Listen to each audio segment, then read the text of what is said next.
two of the things that that we want to highlight. Obviously, I'm very excited to have signed 2 more ethics bills and have them on the governor's desk, including a real revolving door ban, which I think is something that was a centerpiece of the 7 ethics bills that we worked on early in session.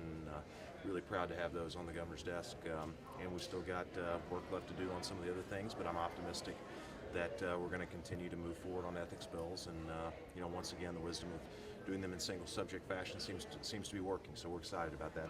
In addition to that, 2 things we want to talk about this week is obviously the expansion of our municipal court reform and legislation, and Representative Cornejo has done incredible work, not just this session but last, on Senate Bill 5, along with Representative Kurtman, and these are changes that I think they're common sense, but they're difficult to do, and so I first want to give him a lot of credit, but I'll let him talk about the specifics of the bill. Yeah. So, as everybody knows, Senate Bill 572 was a follow-up to Senate Bill 5. What it did was it took, Senate Bill 5 lowered the cap of how much municipalities can make of their budget based off of minor traffic violations. What Senate Bill 572 does is now bring into that cap also a minor municipal ordinance violations. And this is a step that I think, after Senate Bill 5 passed, you saw several municipalities magically increase how much they started charging for ordinance violations, such as tall grass and things like that. Rather than do what may be a little bit difficult and go in front of their voters and ask them to pay for the services that the city provides to them, they kind of took the easy route and just started policing for profit, and sending out their inspector to just start increasing tickets and generating revenue off of that. It also expanded such things as, Supreme Court had a working group that put out a report on March 1st.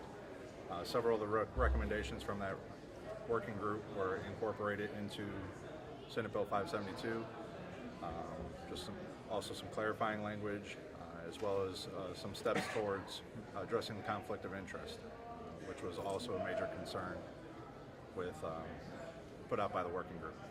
Thank you. You guys got any questions on 572? I think the original version, 572, had some punitive or caps on local ordinances, things like grass and paint colors, things like that. What's different with the House version of those than the Senate version of those limitations? Well, we're addressing the same ordinance violations, the range of same ordinance violations. One of the things that the Senate did was lower the caps on how much each individual ticket can be, down to $200. In discussions throughout backing up, Senate Bill 572 had 2 different hearings, one at the standing level committee, one at the select committee level. One of the concerns that we ran into, expressed by several municipalities, was the fact of persistent offenders. So we took that into consideration, added some language onto dealing with persistent offenders, and raised the cap back up to $300 for minor traffic violations, which is current law, and then $500 for minor or municipal ordinance violations. Yeah, have you had a chance to talk to Senator Schmidt, see if he's okay with those changes, or do you think this is going to have to go to conference? I'm sure with several amendments that were put on the House floor, we're going to have to go to conference, but I have not had a chance to speak with Senator Schmidt. Anything else on that? With all those amendments that were put on, how do you think that's going to affect negotiations when it goes to conference? Does that hurt the bill's ability to pass overall, or is it fine? With one of the amendments that was put on the floor, there were some current concerns within our caucus. So, when we go and negotiate with the Senate, we'll take each amendment piece by piece and address the issues. So, again, I really haven't spoken with Senator Schmidt to see what his concerns are. You carried one of Senator Schmidt's other bills, the beer bill as well, that got added on as an amendment. At this point, how does that looking as far as, I know you can't predict what happens in the Senate, but how's it looking as far as, at least, was this the best route to get it done, putting it on as an amendment here?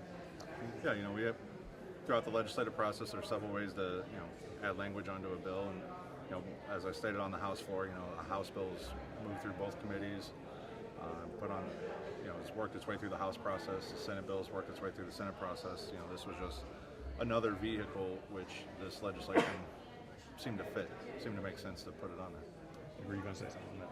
Yeah, look, we've got other vehicles. This isn't the only vehicle, and I was going to say exactly what Robert said. I mean, this is this is the time of year where when you want to get a piece like that done, you look for multiple vehicles to do it. The House is in possession of the Senate version of the bill still as well.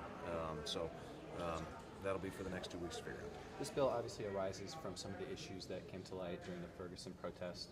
You have some We're back on 572 now, or liquor? 572, I'm sorry. Just want to make sure that Robert knows what he's asking. You got some black lawmakers that say another session has passed where not enough has been done to address some of the concerns with law enforcement. What would you say to that? Yeah, I think we've moved forward on trying to address a number of those concerns, and I've referred a number of those bills to committee very early in session. I know that the Public Safety Committee is getting ready to hear another piece of legislation that Representative Dogan has. So I think we've moved. In good fashion on some of those issues. One of the things that we were very intent on addressing, going back to last session, was why do you have a situation in certain parts of the state where you have citizens that are so frustrated and distrustful of their government? And that's where the thrust of our efforts been with both Senate Bill 5 and Senate Bill 572. When you have a population that's being fined to pay for the basic operations of city government, it's no wonder that they get frustrated. So we're going to continue to work with our colleagues on both sides of the aisles to continue to address those issues moving forward. The other issue we wanted to talk about a little bit this week was Representative Corlew's work on more judicial reform. It's been a subject he started last session, and so I'll turn it over to him to talk about that. Thanks. This week, the General Assembly worked together to improve the justice system here in Missouri by ensuring that the evidence that's presented by expert witnesses to jury is based upon reliable science and data and is trustworthy. We did this by implementing the well-established Daubert standard, it's called, of admissibility, and this is a standard that's already used in federal courts here in Missouri, as well as federal courts throughout the nation and in more than 2/3 of the states.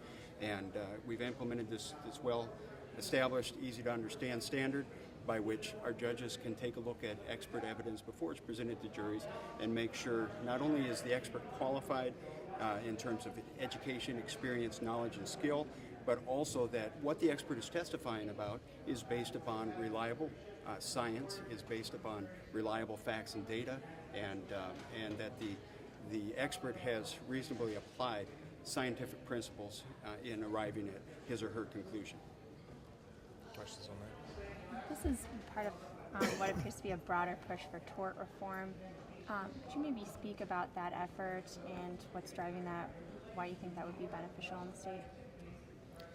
Well, I think it's important in our state. It's been known, and we've heard complaints as far as that our courts seem to be hostile towards business and to business parties. We've been ranked low in terms of national polls and national rankings in terms of our court system. And that's by groups such as the U.S. Chamber and the American Tort Reform Association. And so there are some measures that we can take just to make sure that everybody that goes into court is on equal footing. Everybody has a fair chance to make their case, and that our courts, similar to the municipal court reform, that everybody comes into court on an equal footing, whether rich or poor, young or old, or if you're a company or not, that you're able to present your case and get a fair shot. Opponents would say that this makes it more difficult for litigants, costlier, or it could hurt people who are injured who are trying to go to court. What would you say to those concerns? That was one of the arguments that was raised. The thing about that, however, though, is in the more than 2/3 of the states where this system is used, that has not played out. In fact, studies have showed that implementation of this system actually reduces costs and overall litigation time, and it brings more of an efficiency to the process. And so that's implementing that can do so. It can give parties a good picture of their case. It gives judges an efficient, established body of law to which to look to when they're considering expert evidence. And overall, we don't think the cost will be increased. Anything else on that? All right, Representative Burleson got out of committee and was able to come. He's obviously been working hard on constitutional carry, which he was able to move through the House, and so we'll talk a little bit about that. Could you step over this way for the sake of the camera? Thanks. I think this is an important issue for Missourians, especially Missourians who can't afford to pay the the expensive fee that it takes to go get a class and then have to pay additional fees to their local sheriff to get the permit simply to defend themselves. So if we were to establish permits and fees for you all under your First Amendment rights, under freedom of the press, you would probably think that would be something abhorrent. But we do that to citizens that simply want to defend themselves which they have a constitutional right to do so under the Second Amendment. So I think we do it in a responsible way. We're not letting citizens carry in a place where they currently cannot carry today. Right now, Missouri law allows law-abiding citizens who are under federal law able to purchase a firearm with a background check and carry it on their person visibly. This bill simply says that if they can carry that firearm visibly, they're not a felon if their coat jacket covers that firearm or they choose to put it in their purse or pocket.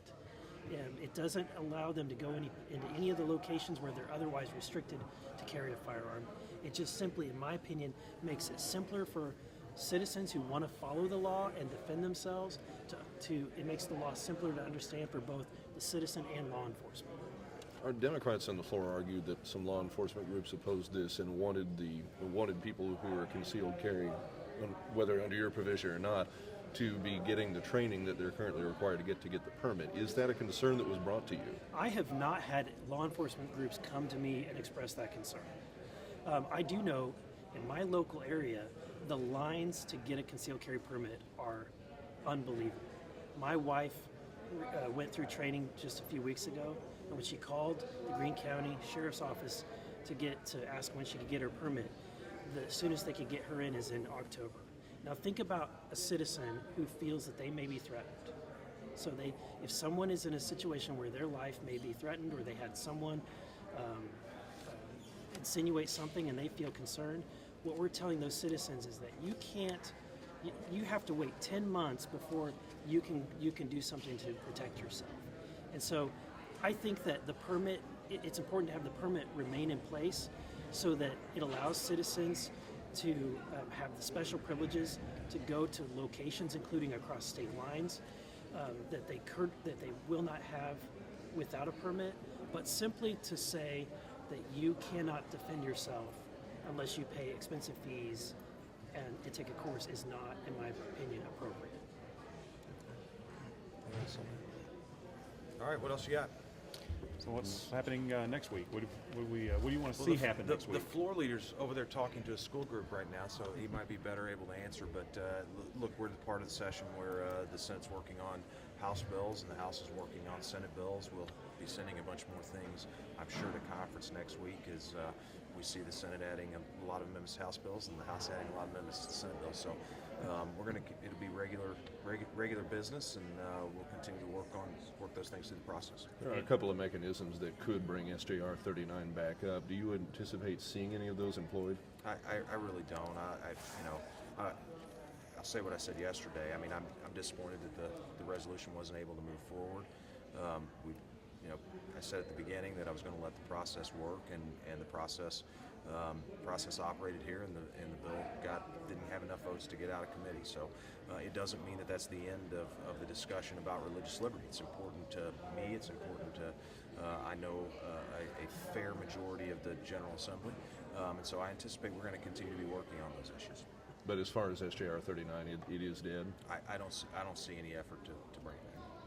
What about getting an override vote on paycheck protection sometime in the next couple of weeks? I still remain very optimistic that we're going to get that done. As you know, we have 163 members of the House.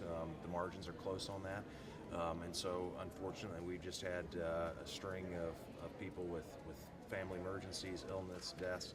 So at some point in the next 2 weeks, I anticipate we'll get everybody here at the same time, and I'm optimistic we'll be able to override it. With 2 weeks left in the session, is the House going to address juvenile life without parole? It continues to be an issue. Representative Cornejo has been working very hard with Senator Dixon to get a bill that we can get across the finish line, and so I know it will be a big point of discussion over the next 2 weeks. Why was that wasn't referred to the Judiciary Committee, though? Why was that referred elsewhere? Oh, it was? Senate Bill Oh, 590 was of heard in course. second Right. criminal proceedings on Wednesday. If we could ask you about that, one of the major differences between the House and the Senate on that you're trying to hammer out. Yeah, so with the way the string of Supreme Court cases have come down, they basically said, life without parole cannot be the only option available. It's a juvenile sentence to first-degree murder. So, what the Senate did was they added in a hard 50 years for 17-year-olds and 16 and 17-year-olds and 35 years for anybody younger than 16. The House position has been that may be a little bit unconstitutional, or may have some constitutional issues. So we're kind of looking at different options as far as a range of years from 30 to 40 years. So again, we're still kind of in the same ballpark as the Senate with 35 years. Have a life without parole life with parole is an option. We've been talking about doing a life without parole with some aggravating factors that the prosecution would have to prove. How close is that to being to the floor? It's actually pretty close. We had meetings with the prosecutors, meetings with representatives from, for the Fair Sentencing of Youth project. Those conversations are ongoing. I know Bob McCullough was just in here last week in my office with a representative from the Prosecutors Association working to do that, working to see what we can move forward. And I think, at the end of that discussion, we're actually surprised how close we actually were to getting something done. We thought we were a little bit further apart than what we actually were.